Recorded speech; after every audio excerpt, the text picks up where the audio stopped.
Halo teman-teman sobat ministry, berjumpa lagi di dalam podcast kita yaitu Simple Abundant.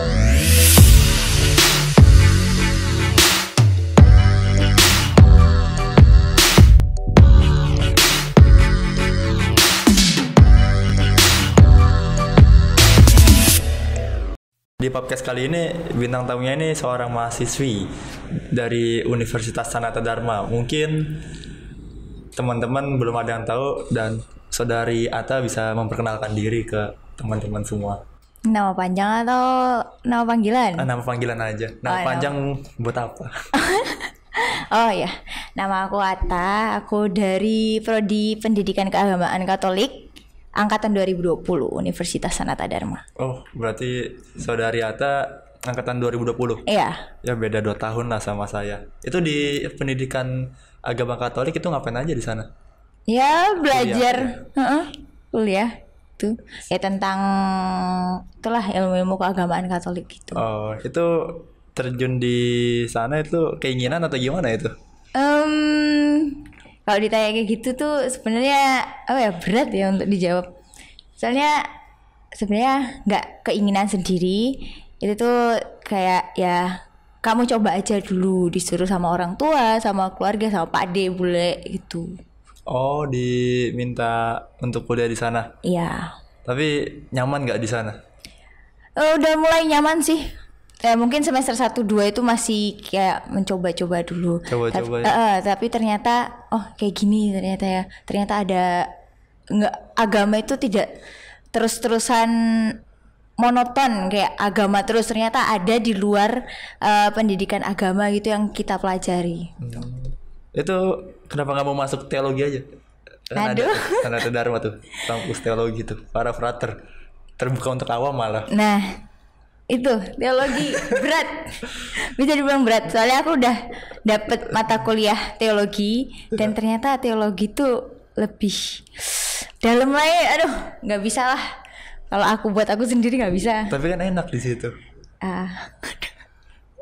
Nggak, menurut aku nggak enak. Tapi kalau orang tua nyuruhnya ke sana gimana? Mau nolak atau terima? Sempet sih, bukan teologi. Sempet disuruh filsafat tapi. Bisa filsafat itu? tapi di UGM. Tapi nggak kuat aku. Udah tes tapi nggak masuk, ya udah. Oh, jadi apa namanya? Di IPAK. Nah, itu dinamika di sana itu ngapain aja? Dinamika di sana? Maksudnya relasi teman-temannya. Oh, di sana asik sih. Karena kan kita kan sempat online ya dari semester 1, 2 itu masih online, semester 3 juga. Nah, itu tuh walaupun online itu kan aku udah di Jogja nih, ya kan? Teman-teman juga banyak yang di Jogja. Nah, kita udah mulai kayak ada kegiatan gitu kan. Ikut lomba atau gimana gitu, kita mulai ketemu. Dan ternyata tuh kayak awalnya tuh aku dikira tuh orang ambis, orang sombong, orang yang nggak bisa bergaul gitu loh. Faktanya enggak, mereka malah kaget. Oh ternyata Ata kayak gini ya, nggak sesuai ekspektasi yang aku bilang gitu. Oh, kirain sombong gitu-gitu. Ternyata enggak ya? Kok bisa kayak gitu sih? Nggak ngerti sih. Karena mungkin di Zoom kan, di Zoom tuh mereka kayak ngelihat aku ngejawabin dosen kayak gitu. Makanya dikira ini anak kayaknya nggak bisa di sama kita gitu. Tapi faktanya beda jauh ya. Malah nyambung terus. Nyambung terus ya. Iya. Berarti kalau nyambung terus pasti teman-temannya baik-baik semua atau gimana nih? Kalau untuk yang kuliah ini aman baik-baik aja. Teman-teman kuliah aman. Aman, tapi ya teman-teman yang lalu yang kurang aman sih menurut Itu aku. yang lalu kayak gimana? Kalau pacar aman. Kalau pacar untungnya masih baru jadi masih aman. Oh, baru, masih aman. Berarti belum ada toksik-toksiknya ya? Belum, masih. Tapi yang tadi sempat singgung-singgung teman masa lalu, maksudnya gimana nih? Nah, ya pernah ada kejadian itu waktu SMA sih. Nah, itu tuh memang entah dari akunya yang salah atau dari dianya yang salah, karena aku merasa aku di sini tuh buat belajar, bukan buat bersaing gitu. Nah, ternyata mungkin dianggap dia aku ngajak bersaing, dan malah kayak lama-kelamaan itu di sekolah kok nih anak makin neken aku. Pokoknya permasalahannya dimulai dari ada satu kompetisi Nah di situ aku diajak untuk join. Tapi itu kan aku bilang aku belum bisa, aku mau nyoba aja dulu. Diajarin, ternyata gak diajarin, malah ngadu sana sini, ngomongin aku gimana sana sini, sampai satu sekolah nggak suka sama aku, gurunya juga kayak gitu. Guru juga nggak suka? Iya. Astaga. Itu makanya katanya SMA masa-masa yang paling indah. Buat aku SMA masa-masa yang paling buruk. Paling buruk ya. Kalau aku masa-masa paling indah tuh bukan SMA, masa kecil. Masa kecil. Iya, karena bodo amat, yang penting main aja. Pulang dimarahin. Tapi enak sih. Bisa main aja gitu. Aku nggak pernah bisa main, langsung dicariin. Langsung dicariin ya? Iya. Berarti orang tua peduli itu. Iya. Mungkin kalau aku nggak peduli namanya. Nggak juga. Nah terus apa nih? Itu kan tapi kalau bersaing itu kan bukannya motivasi buat semakin lebih gitu. Tapi kok malah jadinya malah negatif. Kenapa bisa gitu? Sebenarnya buat aku sih motivasi ya. Iya. Tapi buat yang lain itu nganggapnya negatif karena ya nggak tahu kan, mungkin takut kalah saing. Tapi buat aku biasa aja gitu. Takut kalah saing ya? Iya. Kayaknya aku kalau sama Ata kayaknya tersaingin ya aku. Enggak sih. Tau Malah aku merasa rendah. Aduh, jangan merasa rendah dong.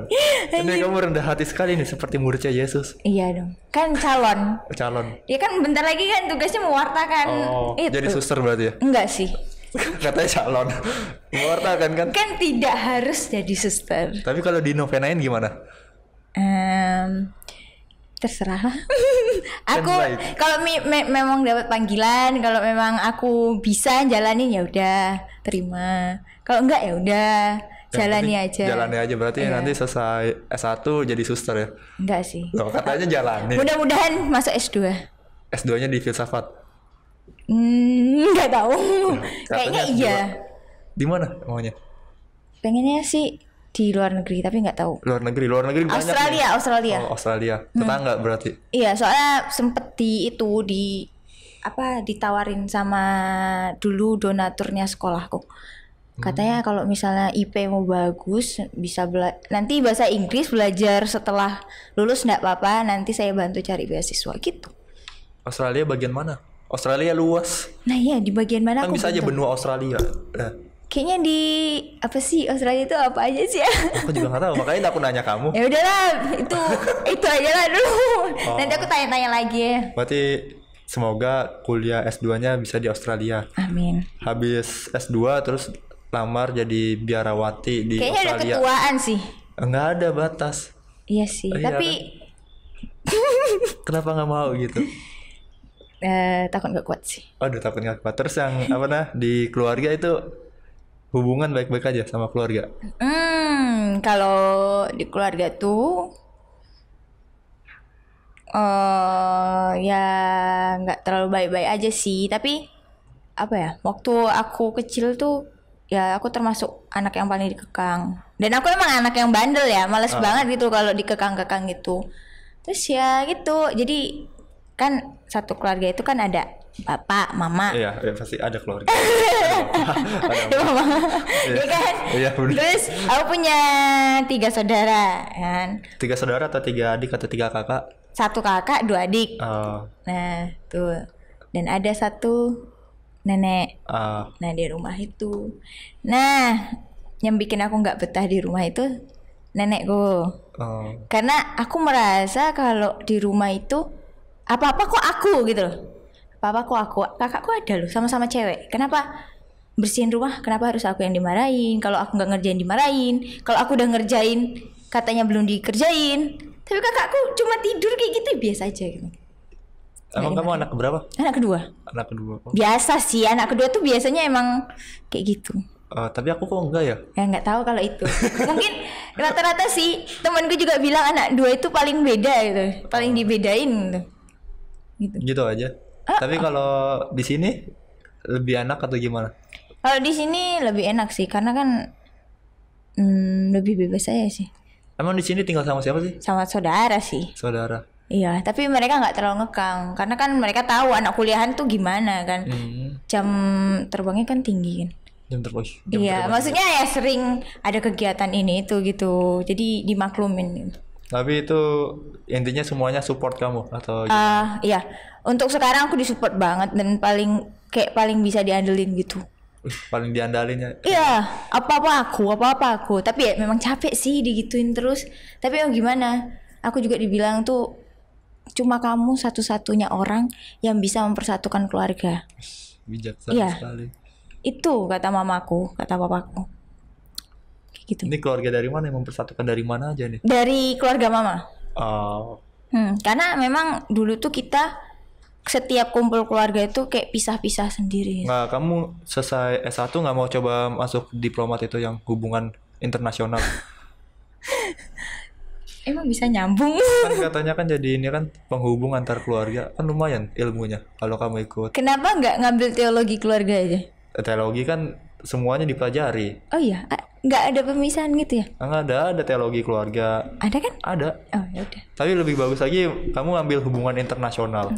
Tapi kayaknya harus itu sih, harus apa sih namanya, belajar dasar lagi kan? Ya nggak apa-apa kan.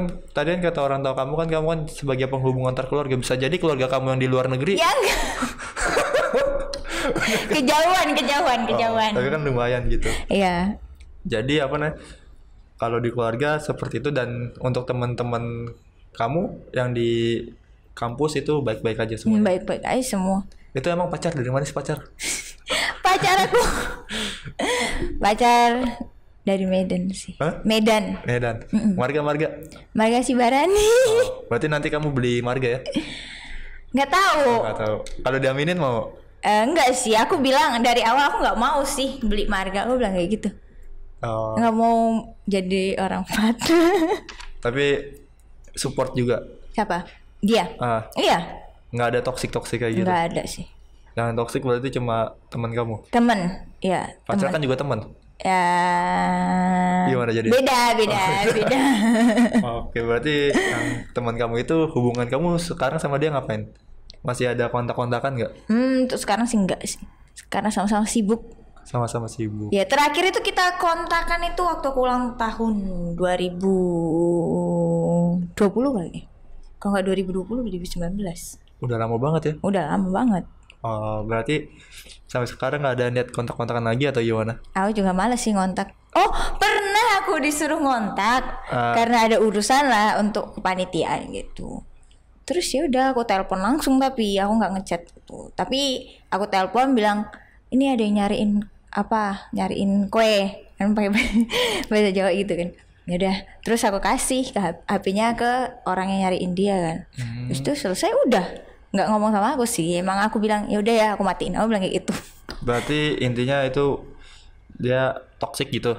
Toksik tapi tetap berteman, tapi udah Iya. sebatas say hello. Iya. Tapi dia tuh sempat minta maaf sih. Kamu maafin nggak? Maafin lah. Aku sebelum dia minta maaf sama aku selama 3 tahun itu, udah aku maafin sebelum dia minta maaf. Aku kan tinggal di asrama ya. Tinggal di asrama, terus suster sering ngajak doa setiap pagi, sore, malam itu pasti doa. Dan ya mungkin dari situ kayak ya sempet sih waktu doa aku tuh nangis. Sempet nangis. Terus suster juga ngajak aku buat aktif di gereja. Aku tuh jadi salah satu lektor di paroki Santo Petrus Canisius Wonosari. Nah, di situ mungkin apa ya, Tuhan kayak ngasih kamu tuh harus mengampuni gitu. Seberat apapun cobaanmu, itu kamu harus ngadapin itu, harus tetap melihat Tuhan di jalanmu gitu. Berarti itu kamu maafin dia itu sebelum dia minta maaf ya? Kan tadi kan kamu sempat bilang tuh kamu maafin dia sebelum dia udah minta maaf. Oh, berarti karena latar belakang ini kamu yang suka berdoa akhirnya mengampuni. Bijak sekali. Tapi kan kalau di suatu pertemanan kan pasti kan nggak selalu semuanya baik ya kan. Ya. Nah, toksik kayaknya juga perlu atau enggak sih menurutmu kalau dalam pertemanan? Perlu sih. Jadi toksik itu kita tuh bisa tahu, dari toksik itu kita tuh bisa tahu gimana kita, diri kita, buruknya kita gimana. Jadi kita termotivasi gitu. Untuk menjadi lebih baik. Iya, untuk menjadi lebih baik. Karena aku juga sih sama kayak kamu. Ada juga teman yang toksik dulu pas lagi SMA, sama kayak kamu juga. Sama dong. Ya sama, tapi ya aku ketika ditoksikin ya aku mungkin pemikirannya udah beda, aku ya oh ya udah, kalian mau jahat ke saya nggak apa-apa, aku Iya. ya bodo amat, yang penting apa namanya itu membuat aku lebih baik begitu. Ya, emang bersikap bodoh amat itu lebih baik. Tapi jangan bodo amat Iya.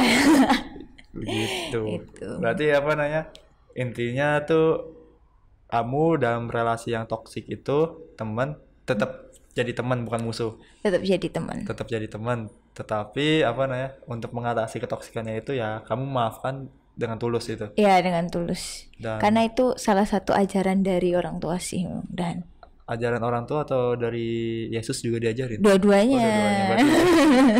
Jadi apa namanya lewat orang tua juga sering ngasih tahu untuk sering memaafin kalau orang yang jahat, terus sama dari ajaran iman kita juga ya, Iya, Yesus iman kita. sendiri begitu. Nah, jadi teman-teman itu saja topik pembicaraan kita tentang relasi yang toksik dan bagaimana cara kita mengatasinya. Dan itu saja, sekali lagi kita akan berjumpa lagi Sobat Ministry di podcast-podcast selanjutnya. Jangan lupa untuk like, comment, and subscribe. Terima kasih.